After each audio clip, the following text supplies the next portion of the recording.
साबिक वजीर आजम की बहन डॉक्टर उज़्मा खान और उनके शौहर अहद मजीद नियाजी ने 7 अरब की जमीन सिर्फ 13 करोड़ में खरीदी।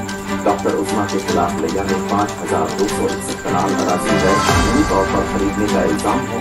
जमीन धोखाधड़ी, फराड और जालसाजी से 2021 में खरीदी गई। नाजरीन, आपके जहनों में ये सवाल उठ रहा होगा कि ये गिरोही करप्शन क्या चीज है और ये अशराफिया ही क्यों और किस लिए करती है। दरअसल हम अरसा दराज से देख रहे हैं कि मुल्क की अशराफिया के खिलाफ अरबों रुपए करप्शन के केसेस सामने आते हैं और मीडिया पर उन खबरों को अच्छा ला दी जाता है, गिरफ्तारी, पेशी वगैरह वगैरह और वगैरह के बाद फिर ऐसी खबरों का मीडिया पर फॉलोअप आना भी बंद हो जाता है और फिर वही लोग सरकारी दफातर में बड़े ओहदों पर विराजमान हो जाते हैं या सियासी शख्सियात हों तो दोबारा वजीर मुशीर या पार्टीज के दीगर ओहदों पर अवामी लीडर के तौर पर आ जाते हैं और इस तरह काला धन जमा करने का नया दौर शुरू हो जाता है।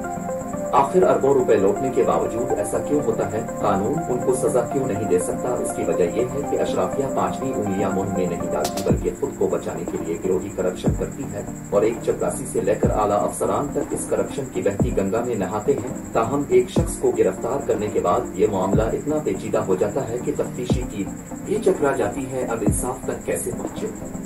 अधूरी तहकीकात के बाद बिलाखिर अदालत भी मुल्जिम या मुल्जिमान को छोड़ने पर मजबूर हो जाती है और इस तरह वतन अजीज में गिरोही करप्शन परवान चढ़ती जा रही है। नाजरीन, आज की ये क्राइम स्टोरी भी ग्रुपी करप्शन के ही मुतालिक है, क्योंकि मौजूदा केस जिसमें साबिक वजीर आजम की बहन और बहनोई ने अरबों की अराजी कुछ करोड़ रुपए में अपने नाम करवा ली।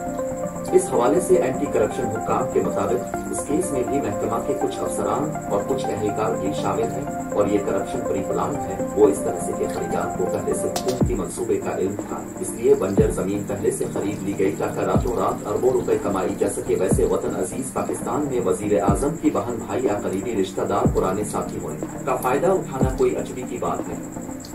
आइए अब जरा ये जान ले कि लैंड करप्शन के हवाले से खबर किया है और मुल्जिमान के खिलाफ अब तक क्या कार्रवाई अमल में लाई जा सकी है। तर्जुमान एंटी करप्शन अब्दुल वाहिद के मुताबिक चेयरमैन PTI की बहन पर अरबों रुपए की जमीन धोखाधड़ी से खरीदने का मुकदमा है। डॉक्टर उज़्मा खान ने अरबों की जमीन सिर्फ 13 करोड़ में खरीदी। डॉक्टर उज़्मा के खिलाफ लिया में 5,261 कनाल अराजी गैर कानूनी तौर पर खरीदने का इल्जाम है। जमीन धोखाधड़ी, फराड और जालसाजी से 2021 में खरीदी गई। मुल्जिमान ने जाली इंतकालात करवाए। गैर कानूनी तरीके से खरीदी गई जमीन डॉक्टर उज़्मा ने अपने और अपने खावंद अहद के नाम की। धोखाधड़ी से खरीदे गए रकबा की मालियत तकरीबन 60 अरब रुपए। रकबा तब खरीदा गया जब एशियन डेवलपमेंट बैंक ने ग्रेटर थल कनाल मंसूबे का ऐलान किया। इस मंसूबे के तहत थल कनाल के जरिए बंजर जमीनों को सैराब करना था। डॉक्टर उज़्मा खान को थल कनाल मंसूबे का पहले से इल्म था। तर्जुमान एंटी करप्शन ने कहा कि धोखाधड़ी में मुलव्वस दीगर अफसरान व अहलकारान के किरदार का तयन दौरान तफ्तीश किया जाएगा। करप्ट अनासिर के खिलाफ एंटी करप्शन की जीरो टॉलरेंस पॉलिसी जारी रहेगी। दूसरी जानिब चेयरमैन PTI की हमशीरा डॉक्टर उज़्मा खान और उनके शौहर अहद मजीद नियाजी का एंटी करप्शन की जानिब से दर्ज मुकदमे में मुल्तान हाई कोर्ट बेंच से रुजू किया है, जिस पर अदालत ने कार सरकार में मुदाखलत और एंटी करप्शन मुकदमे में हिफाजती जमानत मंजूर कर ली। अहद मजीद नियाजी का कहना था कि एंटी करप्शन ने बंजर जमीन की 7 अरब रुपए जमीन की असल लागत मुकर्रर की है। सेहरा में मौजूद 1 करोड़ 14 लाख रुपए की कनाल का तखमीना लगाया गया, जो बहरिया ताउन की जमीन से भी महंगा है।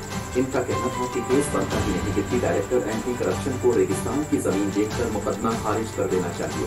अहद मजीद नियाजी ने कहा कि डिप्टी डायरेक्टर एंटी करप्शन झूठे मुकदमा में गिरफ्तार करने पहुंच गए।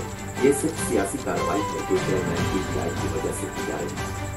नाजरीन, ये गिरोही करप्शन का मुकदमा दुरुस्त हो या फिर सियासी इंतकाम का शाखसाना क्यों ना हो, लेकिन एक बात तो वाज़ेह है कि हमारे मुल्क पाकिस्तान को अशराफिया लूट कर खा रही है। इसकी वजह से गुर्बत और इफलास के बाइस आम आवाम खुदकशा करने पर मजबूर दिखाई दे रहे हैं। हमारा प्रोग्राम पसंद आया हो तो कमेंट्स बॉक्स में हमें अपनी कीमती आरा से जरूर नवाजें। नए प्रोग्राम में आपका मेजबान इमरान रशीद खान एक नई स्टोरी के साथ हाजिर होगा। तब तक के लिए खुदा हाफिज।